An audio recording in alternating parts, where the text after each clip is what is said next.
Right now, lots of challenges, but I would pick out four in particular.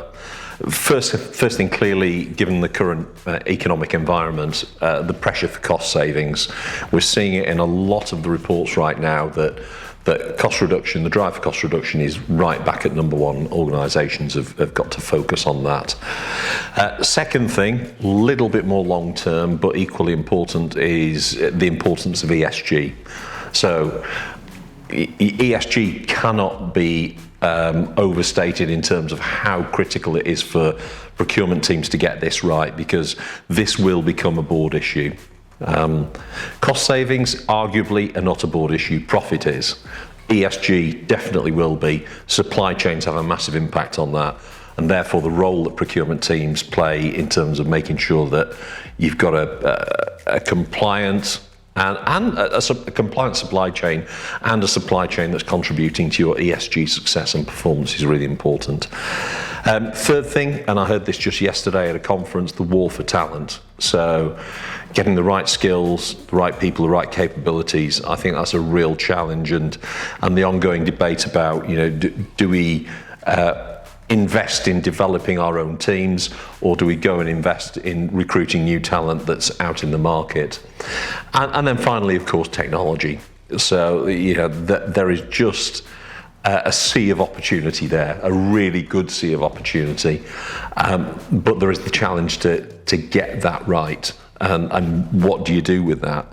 And I think that there's kind of a balance that underlies all of these things, which is about focus and balance. What do we do in-house? Because clearly any procurement team is going to have finite resources. What do you do in-house? What do you outsource? Do we go end-to-end with technology, or do we go best of breed? So getting that balance right and making sure you've got the return on investment across those four areas is really important.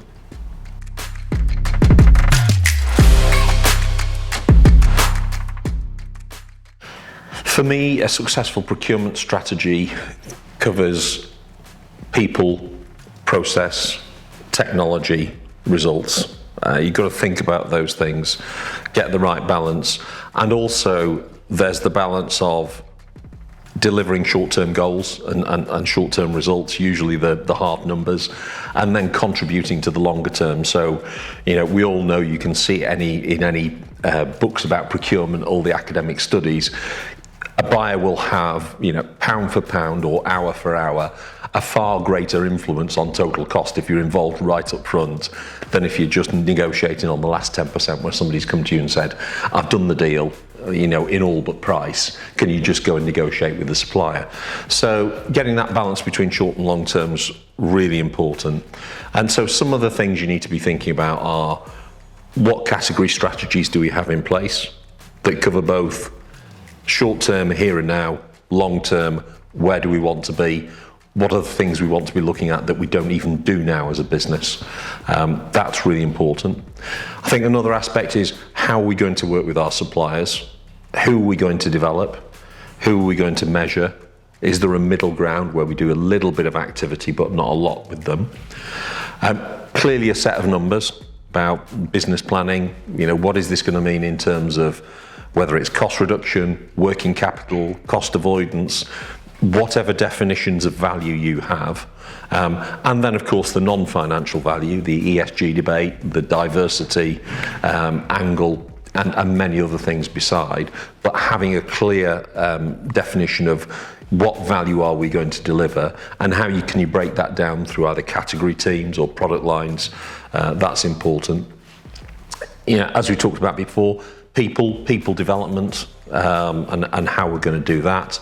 And then something about organisation structure and how are we going to develop our organisation or structure ourselves to have the best outcomes. And again, what should be at the heart of all this is the customer.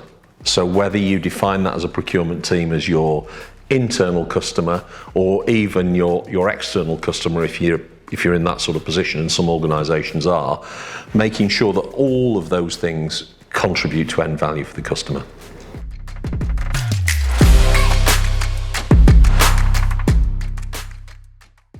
Yeah, it's an easy question to ask and a difficult one to answer, but in really simple terms, I think technology has the ability to completely change the role of procurement and transform the way we do things and how we think about them. So maybe in the past we would have thought about a typical procurement organisation having category managers and buyers, and people would be working away on their strategies, and then we progressed a bit and we got the internet, and people would go away and do their internet research and go and sort of pull stuff out. Now we are in a world where we are data rich, with almost too much data. We now have solutions that are bringing that data to us in more of a structured form. So it's really about how do you use technology to shift the focus and really transform, whether it's a category manager's job or even change the roles within procurement. Again, a recent discussion with people. If you'd said to people 10 years ago, you'll have data scientists in the procurement team, they would have, looked at you rather quizzically and said, come on, this is not university challenge, this is just procurement, isn't it, surely? So I think those things are really important. So there's part of it which is an efficiency play, there's part of it which is a data play, and then there's part of it which is quite unsettling for people who are sat in procurement, which is there's technology that can just replace your role. So autonomous negotiation and those sorts of things can come into play. And maybe they replace, or maybe they enhance. And ultimately, that's the role that technology has to play, which is you can do more with the same or less human resource. So, more for less, in simple terms.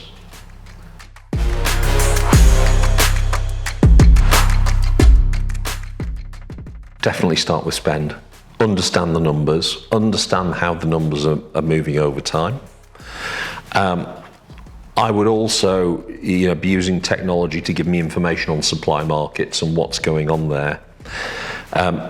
I'd be looking at the sort of some technology that would help me deploy that strategy. So, I come from a background of working with spend intelligence and procurement performance management. So a tool where you can go, that's the strategy, we're going to break this down into these work streams and these packages of work, and here's the plan, and here it is on a system, and that's pushing into a nice dashboard that tells us exactly where we are. The other thing where I don't think procurement teams use technology enough, and there must be technology out there, is customer satisfaction. Really understanding where do we stand at the moment in the eyes of our customers, and how we're going to shift the dial there. So I think that's kind of know about your customers, know about where you spend the money, know about your suppliers, know about how you're going to do this. Those are the main elements, I would say.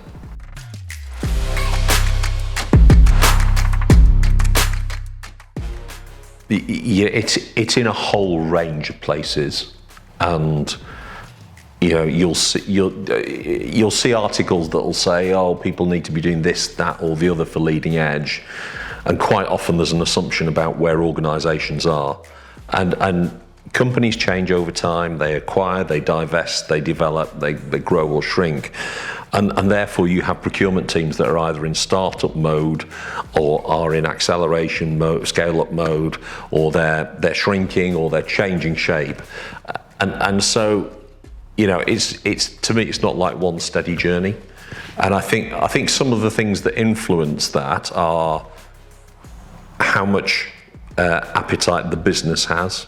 Appetite and money to invest in technology. The vision of the leaders within that team, how much they really want to invest in these things, and then clearly you need to look at the return on investment of those things. And then you can layer on top of that this kind of philosophical debate about, do we go end to end or best of breed? And then you've got the pressures of, maybe quite often an IT team will say, we want to keep it simple. We want few large boxes that cover the landscape, and that maybe won't give you as much return on investment as saying, actually, there are certain elements here, certain best-of-breed solutions that we can put together, we can integrate, and they'll give us far more insight and better results. So, not everybody's in one place. It's a bit of a challenge. but everybody needs to be looking at it.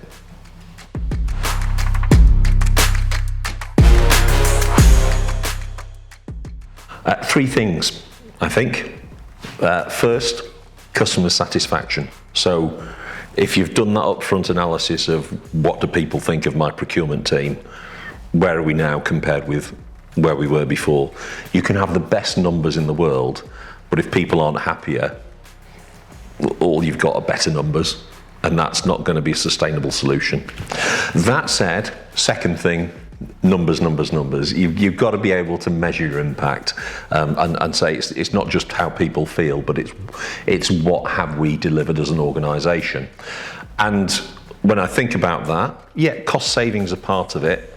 There's always the debate about we need to move beyond savings, but I don't think you very, very rarely find an organisation will say we're not bothered at all about savings, and that's usually where procurement has so much impact on top line and on sales and on growth that's the primary focus. But again, it's a number. But also these non-financial things, so ESG, contribution to local communities, environmental improvement, some of those things that you can measure with numbers, those are important. So first thing, how happy are my customers? Second thing, how good are my numbers? Third thing, have I taken the team with me? So how does my team feel about this? Are people united in their view of things? Are they really strong in terms of thinking as one about this is our vision, this is how we do things within the team? And of course you can measure that by how you're developing the talent, and actually are you hemorrhaging people or not? So those three things for me, I think are the best indicators.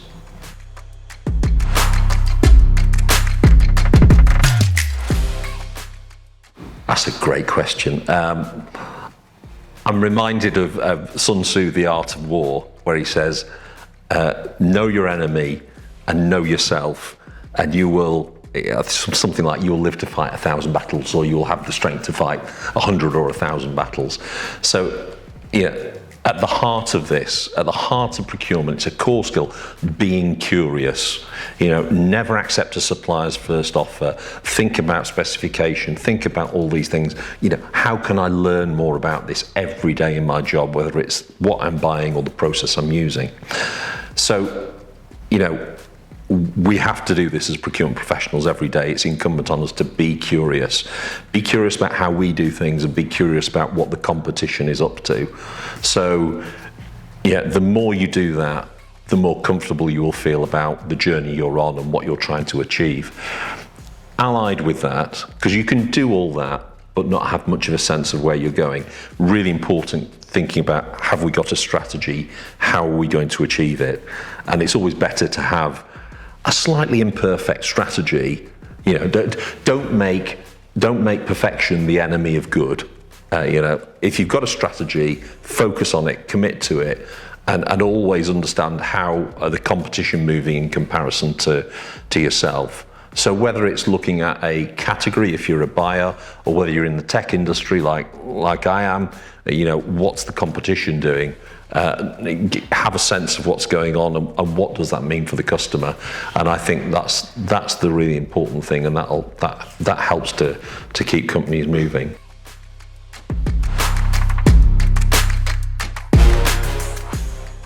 Yeah, what an appropriate question, because we've just gone through, and we continue to go through, turbulent times, and it's not like it's one or two dimensions, it's multidimensional in terms of change and what's going on.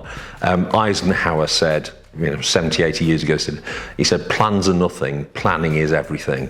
So it's having that habit and that attitude of, we don't just write the plan, put it away, file it somewhere, and then remind ourselves 6 months later, oh, we had a plan, didn't we? What are we going to do about that? Make it a habit to come back and look at the plan, think, what's gone well? What have we achieved? Where do we need to adapt? What's happened in the outside world that maybe we should go back and look at certain aspects of the plan and maybe just tweak them and address them? Of course, ultimately, you can't deal with everything. You cannot, as I experienced myself over 30 years ago, you can't avoid rain on your wedding day. That's beyond your control. There are some things that are going to happen, and you just have to, you have to work through those, make the best of them, get on with it. But some of the things you can deal with. So yeah, lots to think about, but keep going back, looking at your plan, thinking about how you adjust and adapt.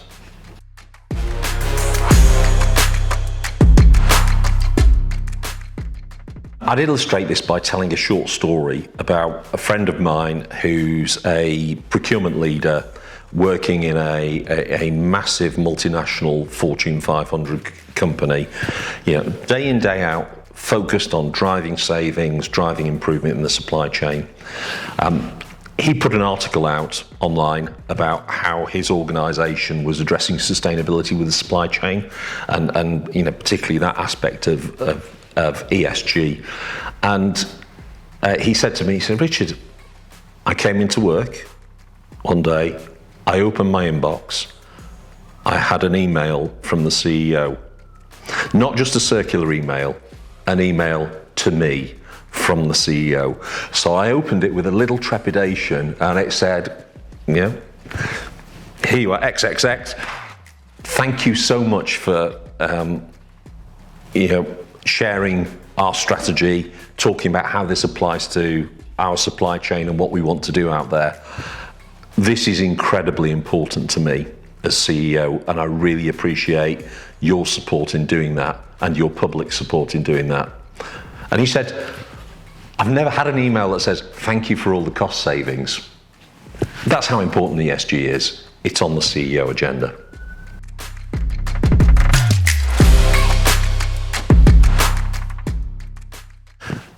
Well, the wonderful thing about the world we're in is that every human being is unique.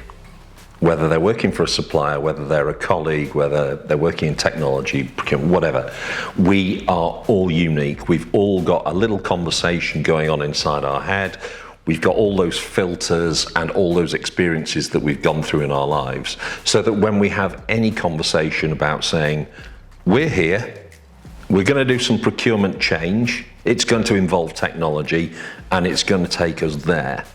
We think that's a really simple conversation when we say it, and yet the audience, people who hear that, it's going through all their filters, it's picking up all their prejudices or all their views that they may have. And therefore, it's not as simple as we're taking a group of people from A to B.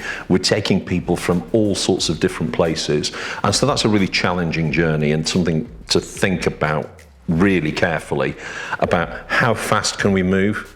Because if you want to take a group of people from A to B, it's a lot easier to take them all together rather than take everybody but one and then go back for the straggler or lose a few along the way. And as a former management consultant, it's so critically important, communicating plans, being clear about what's going on, being clear about how we're going to measure success, celebrating success and dealing with these things. I used to do a really simple exercise teaching an automotive client about category management and change management in particular, and we used to talk about steps on a change journey using a McKinsey framework actually, and we used to always ask the buyers, right, think about a category you're managing, think about a project you're running, think about the 4 or 5 most important people and where they are on the stages, and quite often it would be a light bulb moment for people because they think, this person is 2 steps behind where this other person is. And actually, if we try to have a meeting, the 3 of us, we're all too far apart in terms of how we're thinking about this change and how we're going to deal with it. So really being clear about where people are at, what their attitudes are, the sort of language and the sort of change approaches that they will respond well to, and then how you're going to communicate that back out, I think is critically important.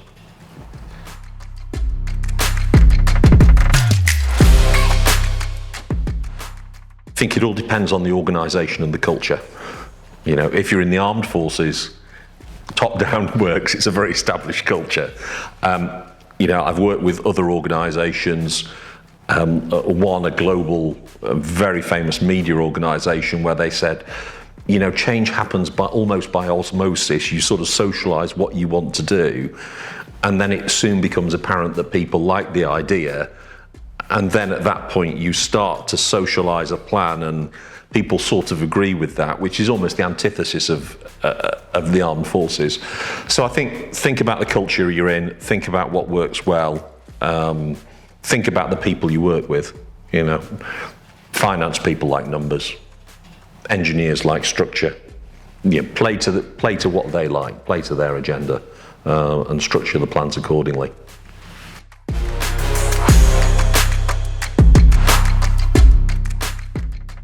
So I think, first of all, have a clear vision about where do we want to get to, what do we want to achieve. And that might be something really tangible like a KPI, or it might be something less tangible like a way of behaving, or something that shifted about, we used to do it like this, now we do it using technology, it's giving us much better results, it's giving us this feedback from our internal customers. So both tangible and intangible in terms of outcomes. And then, celebrating your successes along the way. And, so whether that's a number or whether it's how somebody's done something. So I was listening to somebody talking from a big pharmaceutical company yesterday, and they were talking about they've got a no-code technology that they're using, and they've got their teams developing ideas on that. So celebrating when somebody does something like that you could roll out elsewhere, I think is really important. I think equally importantly, as well as your successes, it's how do you deal with problems and challenges. So being willing to acknowledge we've got a challenge, and then having a very clear and calm way of, right, here's how we're going to deal with it, that people will be open and clear about this is the problem, and then working through a process of, right, here's how we're going to put it right, and dealing with those things. So being able to deal with both the good and the bad, I think, is important.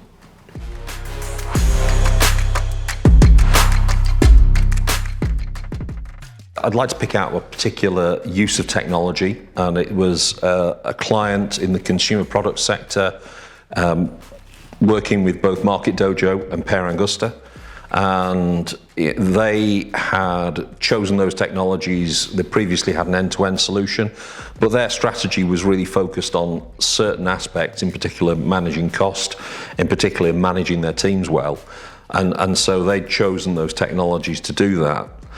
And by having that really sharp focus, what they were able to do was deliver the performance, deliver the benefits and the savings, but also be able to see which teams delivered more quickly, or which teams delivered which types of projects better.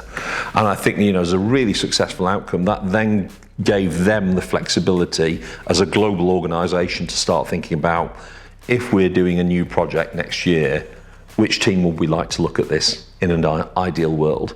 So, then having that ability to be proactive about how do we want to do things, how do we want to deploy our resources, where do we want to focus? It's a great example of where technology can make a real difference.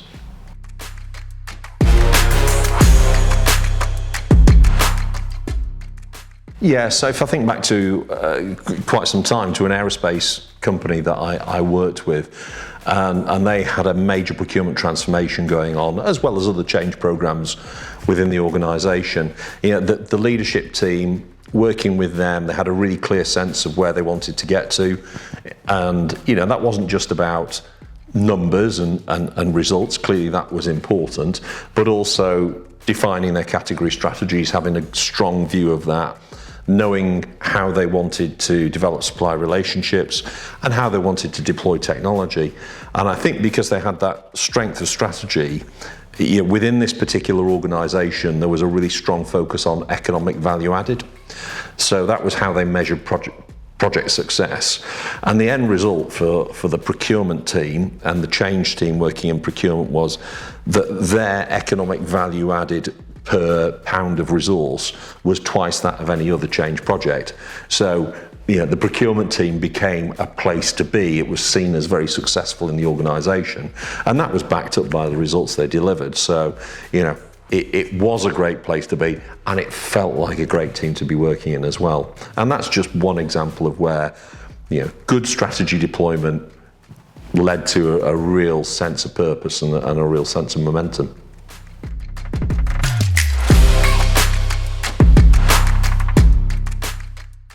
If I think about procurement teams getting their procurement strategies wrong or not quite right, what immediately springs to mind are procurement leaders getting their leadership teams into a room and closing the door and developing a strategy in glorious isolation without a lot of outside influence. And that may be a really good set of category strategies, a really good path to the numbers, with an absolute disregard for customer satisfaction and the how are we going to deliver this, as opposed to the what are we going to deliver. So I think that's one thing. I think the second thing is, back to Sun Tzu here again. He said, strategy without tactics is the slowest route to victory. Tactics without strategy is the noise before defeat. And so I think, one real weakness in some strategies is that the leadership or whoever get in a room and they think these things through and they do the big picture, and then they don't think about the tactical stuff and what really is going to make a difference, and it's that thing, I love my football, and I always think, if you think about the top teams with the managers, the strategy is like signing the players at the start of the season, getting your squad. The tactics is, we're playing this team this week and they are going to come and try and kick us off the pitch, and we have to have tactics to deal with that. So having that right balance of big picture and the detail and involving the right people, I think are the two things to really think about.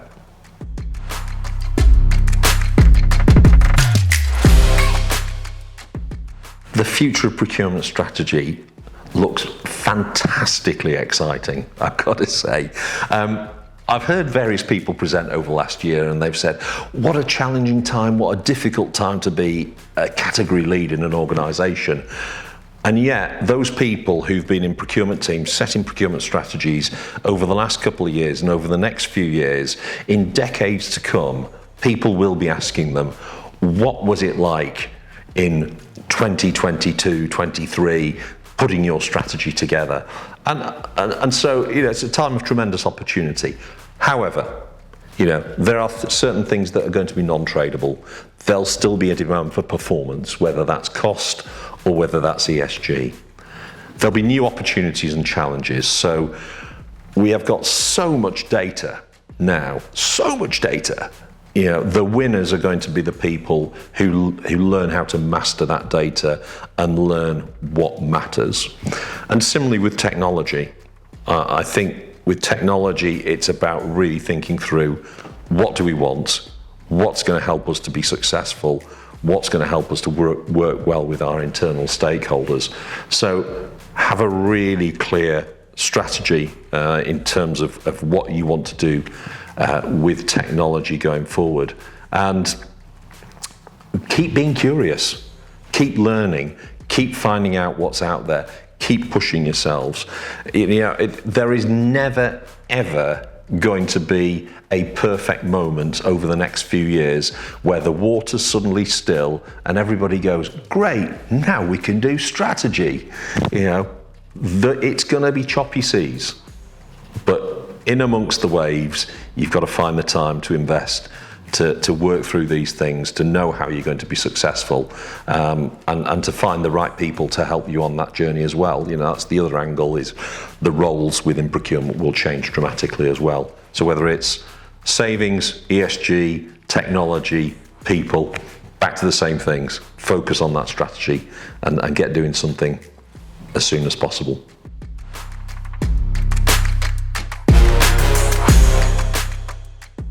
So I think it's a fascinating time and an exciting time. What is going to be critical, it's back to the customer satisfaction and the user interface. People will use technology that is intuitive, that's easy to get into, and that when they switch on their machine or they flick on the app, they go, right, this is going to be straightforward, and there isn't a sense of dread. Whether suites can achieve that, that's a big challenge because you've got big complex systems. They have the advantage of being able to knit things together. However, I do think ultimately what's going to win are those solutions that go, we know what you want to get out of this, and we're going to give you the quickest and easiest way to it, and it's going to give you the best outcomes. So, in a world where procurement teams might be focused on one or two elements, best of breed undoubtedly is going to be in a position of strength.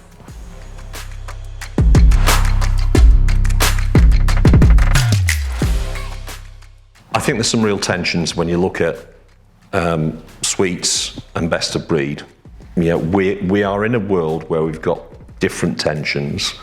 I talk to IT organisations where they say, look, we want our world to be made up of fewer big boxes of packages, and that's going to make things from a technology perspective work better for us. At the same time, in our own personal lives, we get on our phones and we use all sorts of apps, and you talk to most people and they'll say, well, have you used this app recently, or you used that? And that's a kind of a best of breed philosophy. So, there's a balance there to be struck, and there is no one size fits all. It comes back to have a very clear view about what your strategy is, know what's going to deliver value for you, because within any suite, unless you're a really, really lucky or sophisticated buyer, you're going to buy some redundancy. Know what's going to deliver value for you, and pursue that strategy.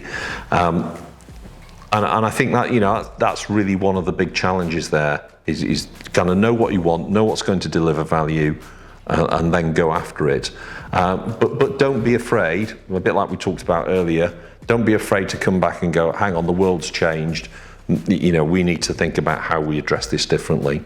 And I certainly envisage a world where the technology, well, there'll be two things that happen. I do think there'll be a consolidation in the technology providers market. So, that will happen whether buyers want it to or not. But I also think that companies will get a lot more comfortable at using different technologies and fitting them together using APIs or just doing file transfers, those sorts of things. So, again, it comes back to, have we got the skills to do these things? What's our appetite? Are we happy to go through all that change? Lots of things to consider.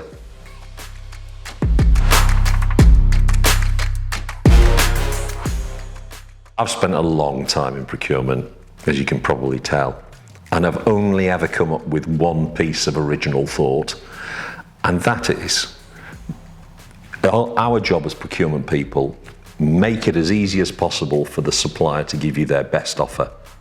So whatever you're doing with your strategy, ultimately, procurement only exists because you have suppliers. And procurement is only as good as suppliers giving you their best offers. Make it as easy as possible for the supplier to give you their best offer.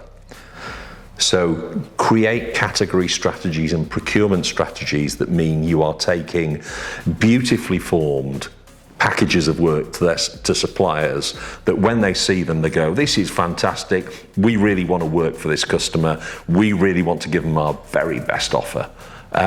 In terms of how you work on specification improvement, don't make it a war. Make it a partnership where appropriate.